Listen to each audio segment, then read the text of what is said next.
Hello दोस्तों, नमस्कार। एक बार फिर बहुत बहुत स्वागत है आप सभी का आपके अपने YouTube चैनल पे।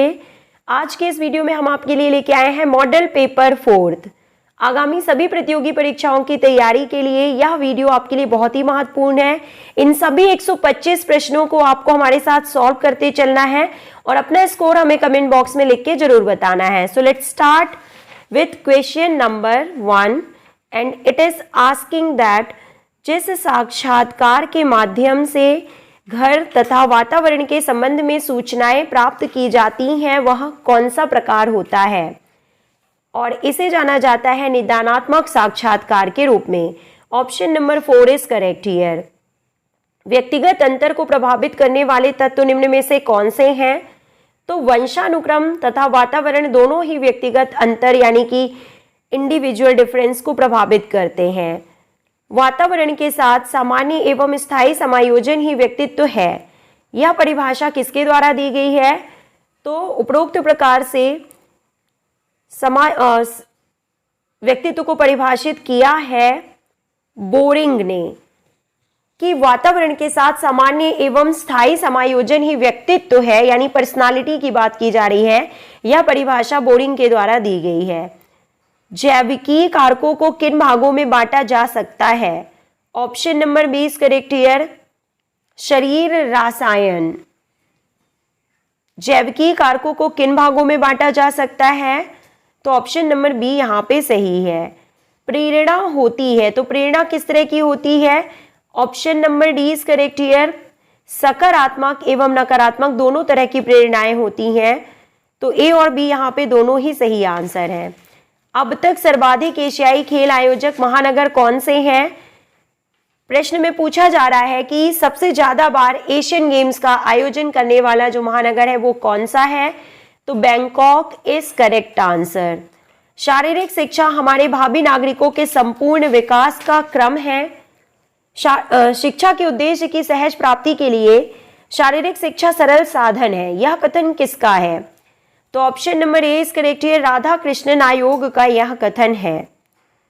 प्रशिक्षण समाप्त होने पर शारीरिक स्वस्थता के प्रत्येक संगठक के घटने के सिद्धांत को क्या कहते हैं?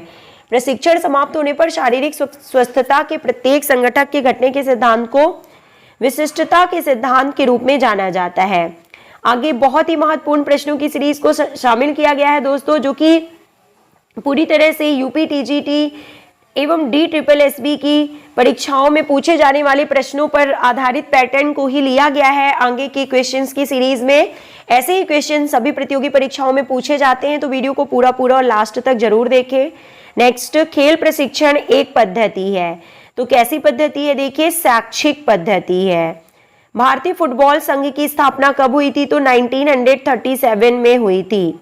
रुधिर में हीमोग्लोबिन उपस्थित होता है, तो किसमें उपस्थित होता है? लाल रुधिर कणिकाओं में हीमोग्लोबिन उपस्थित होता है, जिसकी वजह से इनका रंग लाल होता है और ये ऑक्सीजन एवं कार्बन डाइऑक्साइड के ट्रांसपोर्टेशन में मुख्य रोल प्ले करते हैं। नेक्स्ट, अग्र व पश्च महाशिरा खुलती हैं, मींस सुपीरियर एवं इंफीरियर वेना कावा की बात यहाँ पे की जा रही है। यह महाशिरा जिसे बोला जाता है। तो अग्र व पश्च महाशिराएं खुलती हैं, कहाँ पे खुलती हैं? तो दाएं आलिंद में जाके ये मिलती हैं और वहां पे जो है इम्प्योर ब्लड को ले जाके पोर करती हैं।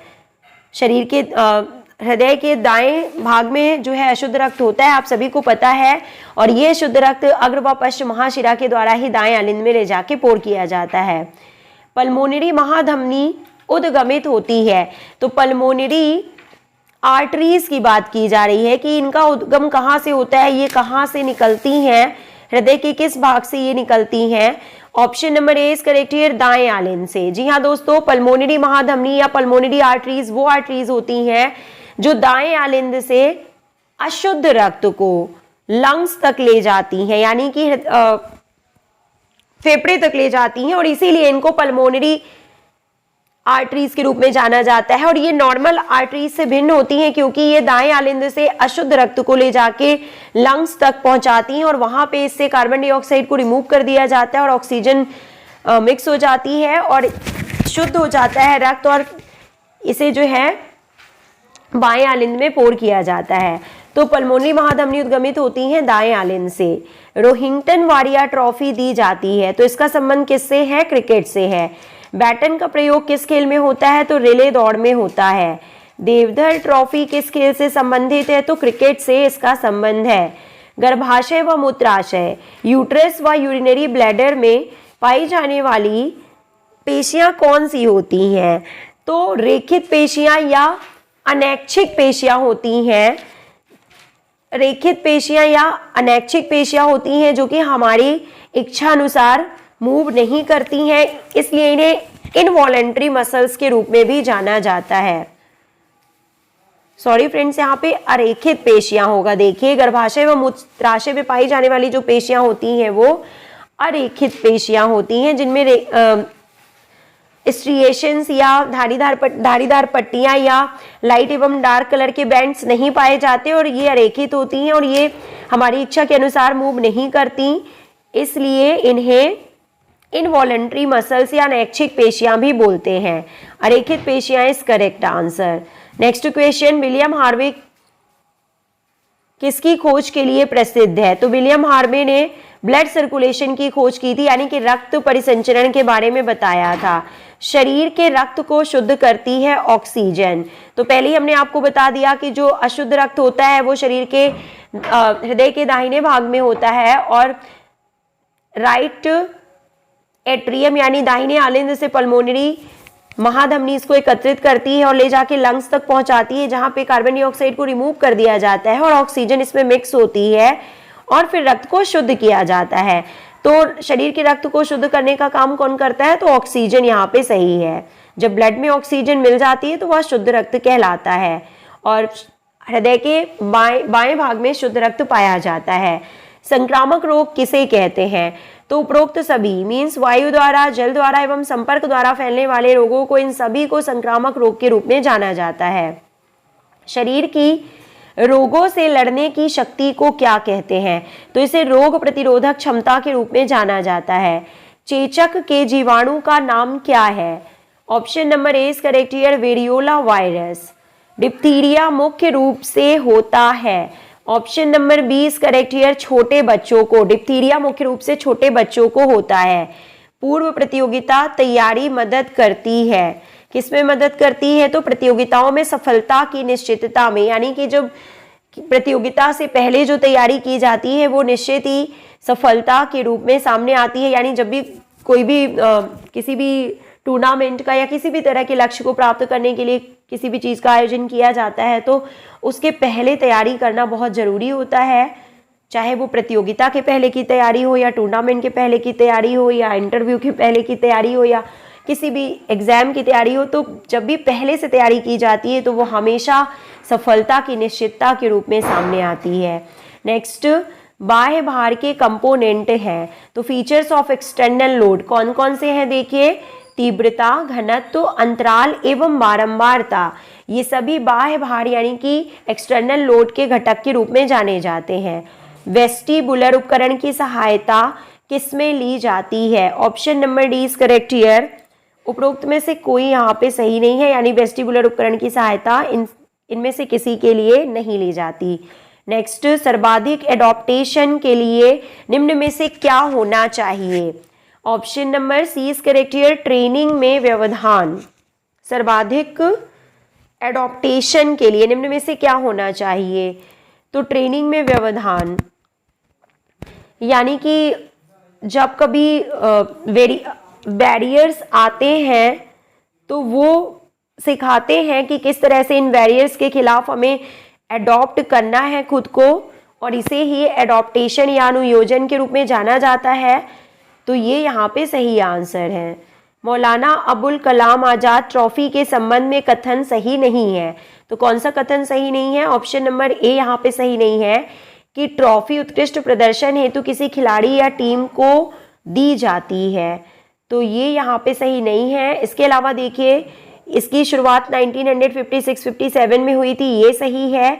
और यह ट्रॉफी उस विश्वविद्यालय को दी जाती है जिसके छात्र छात्राओं ने पुरस्कार वर्ष में सर्वश्रेष्ठ प्रदर्शन किया हो, तो ये यहाँ पे सही है। और पहले नंबर में दिया हुआ है कि यह किसी खिलाड़ी या टीम को दी जाती है, ये यहाँ पे गलत है क्योंकि यह विश्वविद्यालय को दी जाने वाली ट्रॉफी है और इसमें जो है किसी पर्टिकुलर टीम या खिलाड़ी को यह नहीं दी जाती। Next question is asking, Arjun पुरस्कार का प्रारंभ कब हुआ था?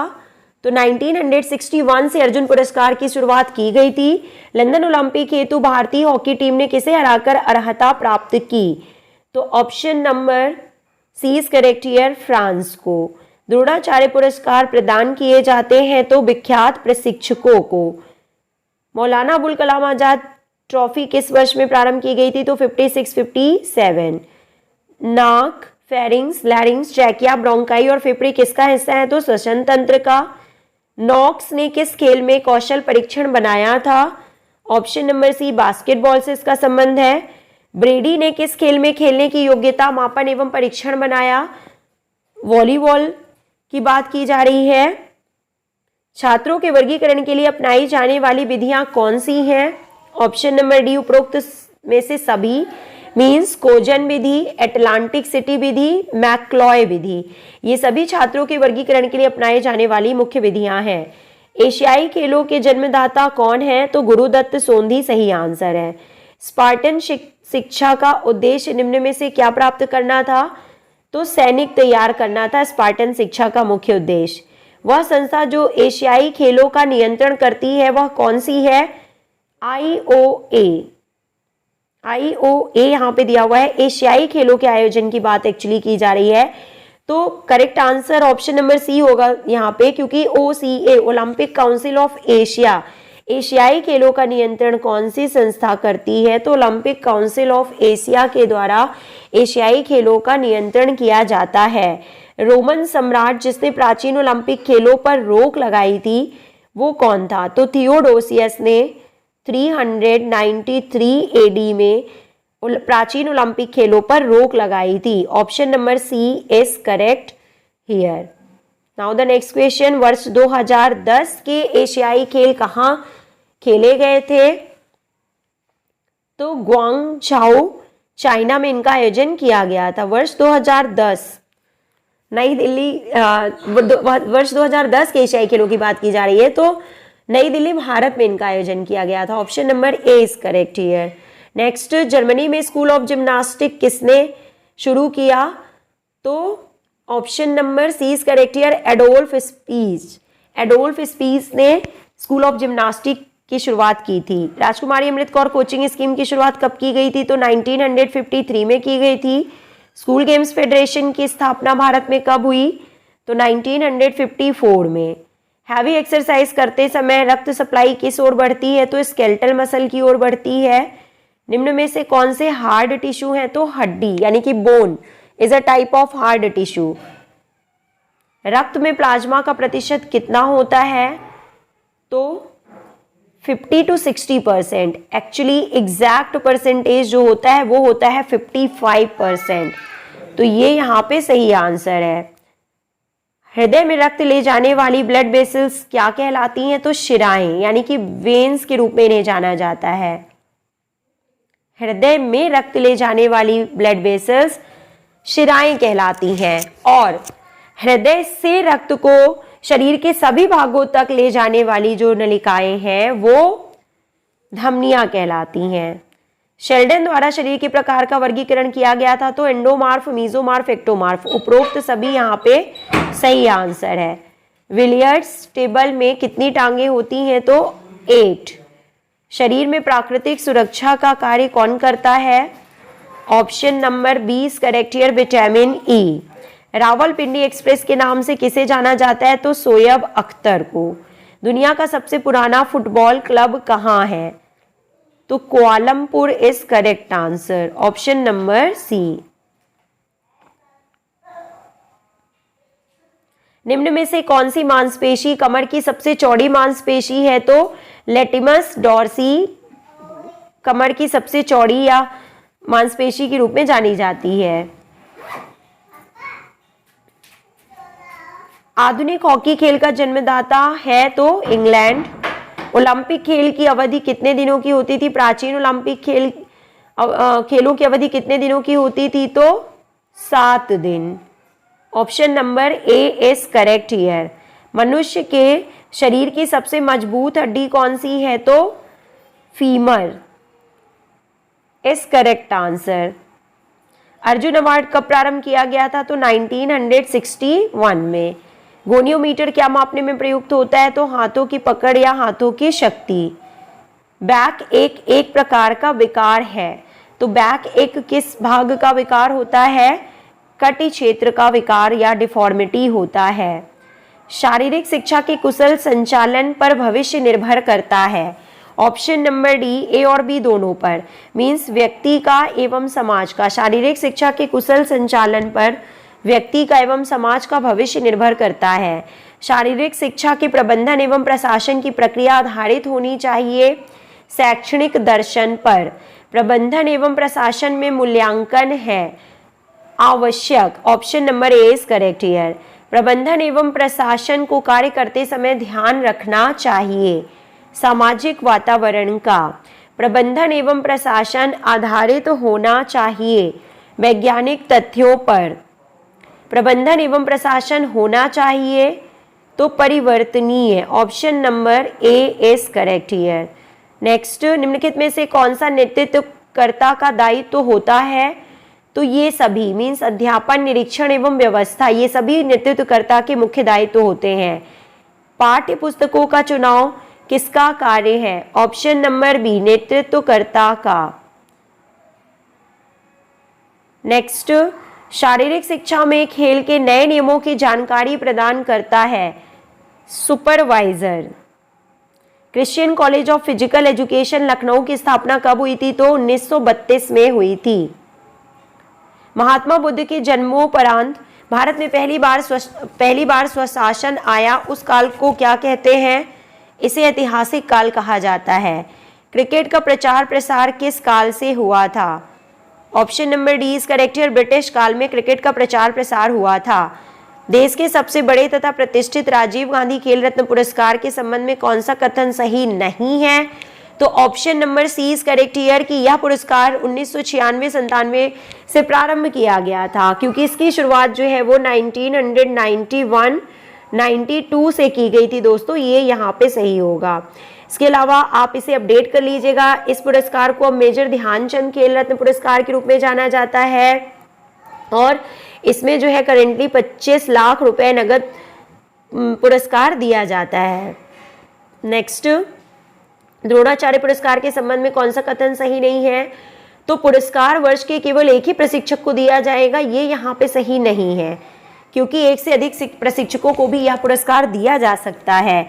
इसके अलावा देखिए, इसमें जो राशि दी हुई है नगद राशि, इसे बढ़ा के अब लाइफ टाइम कैटेगरी के लिए 15 लाख रुपीस एवं रेगुलर कैटेगरी के लिए 10 लाख रुपीस इसमें नगद पुरस्कार दिया जाता है, तो ये यहाँ पे सही है। नेक्स्ट, जूडो बाउट शुरू करने के पहले रेफरी किस शब्द का प्रयोग करता है? तो हाजमे शब्द का प्रयोग करता है रेफरी। नेक्स्ट, जूडो में छोटे नियमों का उल्लंघन करने पर दंडित किया जाता है शीडो द्वारा। महिलाओं के लिए भाले का वजन कितना होता है? तो 600 ग्राम और पुरुषों के लिए 800 ग्राम। 3000 मीटर स्टीपल चेज में पानी में कूदों की संख्या यानी वाटर जंप्स कितनी होती हैं? तो 7 और नॉर्मल हर्डल्स कितनी होती हैं? तो 28 और टोटल हर्डल्स कितनी होती हैं? तो 35। 400 मीटर हर्डल्स में स्टार्ट लाइन से प्रथम हर्डल की दूरी कितनी होती है? तो 45 मीटर होती है। हर्डल्स की आपस में दूरी कितनी होती है? तो 35 मीटर होती है और लास्ट हर्डल की फिनिशिंग पॉइंट से दूरी कितनी होती है? तो 40 मीटर होती है। एथलेटिक्स में पुरुषों के लिए क्रॉस कंट्री प्रतियोगिता की दूरी कितनी होती है? तो 12 किलोमीटर। पुरुषों के लिए क्रॉस कंट्री प्रतियोगिता दूरी की बात की जा रही है, पुरुषों के लिए देखिए 12 किलोमीटर और महिलाओं के लिए क्रॉस कंट्री प्रतियोगिता की दूरी कितनी होती है? तो 8 किलोमीटर। नेक्स्ट, हेप्टाथलॉन प्रतियोगिता कितने दिन में पूरी होती है? तो 2 दिन में पूरी होती है। यह महिलाओं के लिए आयोजित किया जाने वाला कंबाइन इवेंट होता है, जिसमें कुछ ट्रैक और कुछ फील्ड इवेंट होते हैं और इसमें टोटल 7 इवेंट होते हैं। पाठ्यक्रम अंग्रेजी भाषा के किस शब्द का पर्यायवाची है? तो क्यूरिकुलम का पर्यायवाची है। क्यूरिकुलम शब्द का अर्थ क्या होता है? तो यहाँ पे क्यूरिकुलम शब्द का अर्थ जो होता है वो पाठ्यक्रम होता है। शिक्षा की प्रक्रिया के कितने मुख्य तत्व होते हैं? Option number B 3। शिक्षा की प्रक्रिया का मुख्य तत्व कौन सा है?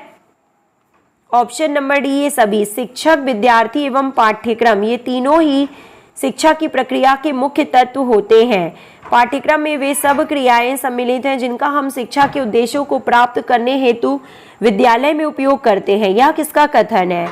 तो यह मुनरो का कथन है। मनुष्य शरीर में पानी की मात्रा कितनी होती है? तो 70%। मनुष्य शरीर में सबसे छोटी हड्डी कौन सी होती है? तो इनमें से कोई नहीं, स्टेप्स। कान में पाई जाने वाली स्टेप्स हड्डी जो होती है वो शरीर की सबसे छोटी हड्डी के रूप में जानी जाती है। विटामिन डी की कमी से कौन सी बीमारी होती है? तो रिकेट्स की बीमारी होती है। रक्त किससे बना होता है? तो प्रोटीन से बना होता है रक्त। ऑप्शन नंबर बी इस निम्न में रक्त किससे बना होता है ये पूछा जा रहा है। तो इसमें एक प्रकार का हीमोग्लोबिन होता है, जो एक हीम का मतलब आयरन होता है और ग्लोबिन का मतलब प्रोटीन होता है। तो हम कह सकते हैं कि रक्त प्रोटीन से बना होता है। और रक्त में मुख्य रूप से आरबीसीएस, डब्ल्यूबीसीएस और प्लेटलेट्स यानी ब्लड सेल्स होती हैं और इसके अलावा प्लाज्मा होता है मुख्य रूप से। नेक्स्ट, फेशियल बोन्स कितनी होती हैं? तो 14 फेशियल बोन्स होती हैं। एक बास्केटबॉल का भार कितना होता है? तो 567 से 650 ग्राम होता है। सभी अंतर्राष्ट्रीय प्रतियोगिताएं इसके नियमों के अधीन होनी चाहिए। तो अंतर्राष्ट्रीय प्रतियोगिताएं, ट्रैक इवेंट्स की बात हो रही है। Option number D is correct here, AAFI के अंतर्गत होनी चाहिए। एक कोच का गुण क्या होना चाहिए? तो आत्मविश्वास। एक शिविर के द्वारा आप क्या सीखेंगे? तो अनुशासन। प्रत्यक्ष संचारण वाला रोग कौन सा है? तो हुकवॉर्म। कौल तथा कपूर कमेटी जिसका उद्देश्य रोम ओलंपिक में भारतीय खिलाड़ियों के प्रदर्शन का मूल्यांकन था, उसकी स्थापना किस वर्ष में हुई थी? तो 1960 में हुई थी। राष्ट्रीय खेल संस्था पटियाला की स्थापना कब हुई थी? तो 1961 में हुई थी, 7 मई 1961। भारतीय खेलों की सर्वश्रेष्ठ संस्था राष्ट्रीय खेल संस्थान एशियाई खेलों के बाद कब अस्तित्व में आई? Option number D is correct here, 1982 में। भारत सरकार ने नई राष्ट्रीय खेल नीति को अपनी स्वीकृति कब प्रदान की? 11 सितंबर 2001 को। मेजर जनरल नरेंद्र सिंह खेल प्राधिकरण के महानिदेशक थे, प्रथम महानिदेशक। खेल प्राधिकरण के प्रथम सचिव कौन थे? तो option number D is correct here, AS तलवार। तो दोस्तों वीडियो पसंद आया हो तो लाइक जरूर कीजिएगा। मिलते हैं इसी तरह के नेक्स्ट वीडियो में। Till then take care, good bye, have a nice day.